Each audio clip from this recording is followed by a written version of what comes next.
আজকের ভৌতিক দুনিয়ায় আপনাদের সকলকে স্বাগতম জানাচ্ছি। আমি হাসান। আপনাদের জীবনকে একটু আনন্দের সাথে ভয় দেওয়ার জন্য আজকের আয়োজিত আমাদের এই অনুষ্ঠান। আপনার জীবনে ঘটে যাওয়া ভয়ঙ্কর ঘটনা বা বাস্তব অভিজ্ঞতা চাইলে আমাদেরকে শেয়ার করতে পারেন। আপনার জীবনে ঘটে যাওয়া ভয়ঙ্কর ঘটনাটি পাঠাতে আমাদেরকে ইমেইল করুন। ইমেইল অলরেডি ডেসক্রিপশনে দেওয়া আছে, আপনারা চাইলে সেখান থেকে সংগ্রহ করে পাঠাতে পারেন। তাই আর বেশি কথা না বাড়িয়ে চলে যাচ্ছি ঘটনায়। একটি ছোট পেয়ালাতে নিয়ে অনেকটা চায়ের মতো করে চুমুক দিয়ে খাচ্ছে, অর্থাৎ সেই রক্ত পান করছে, আর কিছুটা রক্ত আঙুলে লাগিয়ে তার সামনে রাখা একটা সাদা কাপড়ে কিছু একটা লিখছে। মেয়েটিকে খুঁজতে আসা মানুষজন তাকে সব দিক থেকে ঘিরে ফেলে আর তাকে একটি গাছের সাথে বেঁধে ফেলতে চায়, কিন্তু তার চেহারা দেখে কেউ আর সাহস করেনি। তার চোখের মণি দুটি একেবারে লাল হয়ে গিয়েছিল আর তার মুখ থেকে গড়িয়ে পড়া রক্ত পড়ছিল।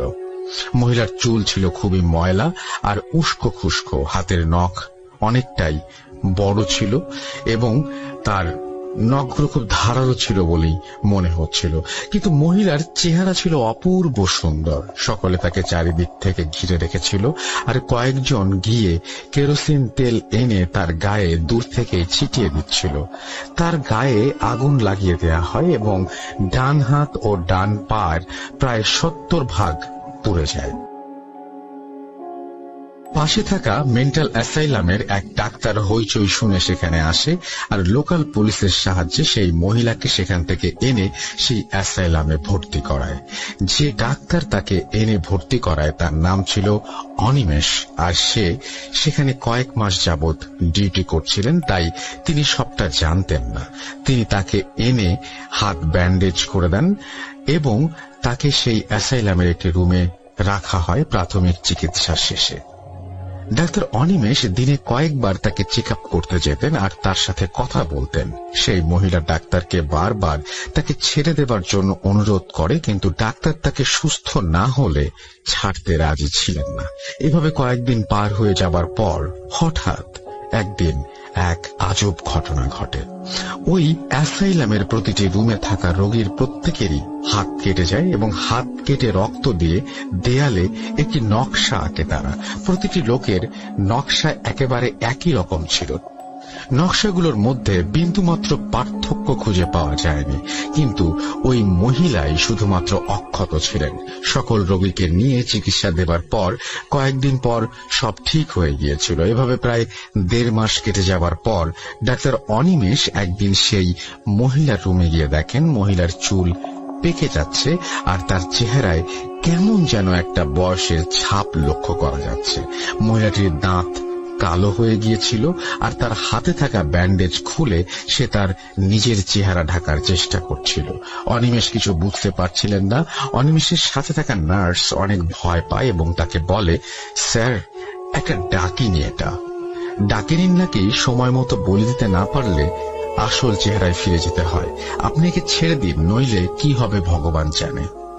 অনিমেষ তার কথা শুনে তাকে ধমক দিয়ে বলে, এসব বিলিভ করো না, আর এসব নাকি মানুষের মুখে রটা সব কুসংস্কার। এসবে কান না দিয়ে তিনি নার্সকে নিজের কাজ করতে বলেন। নার্স তার রুম থেকে বেরিয়ে গিয়ে তার ব্যাগে থাকা ছোট একটা আয়না নিয়ে সেই মহিলার রুমের সামনে যায় আর তার সামনে আয়না ধরে আয়নার দিকে নজর দিতেই তাকে কুচকুচে কালো এক বৃদ্ধা মহিলা বসে আছে দেখতে পায়, যার হাত আর পায়ের পুড়ে যাওয়া অংশ থেকে মাংস খুলে খুলে পড়ছে আর সেখান থেকে রক্ত বের হচ্ছে। নার্স ভয়ে ডক্টর অনিমেষের কাছে ছুটে যায় তাকে সব জানাতে, কিন্তু সেখানে না পেয়ে নার্স তার টেবিলে শরীর খারাপের কারণ দেখিয়ে আর্লি লিফের একটি অ্যাপ্লিকেশন রেখে চলে যায়।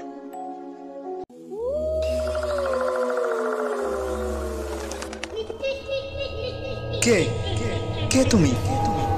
আমায় এভাবে ডাকছো কেন?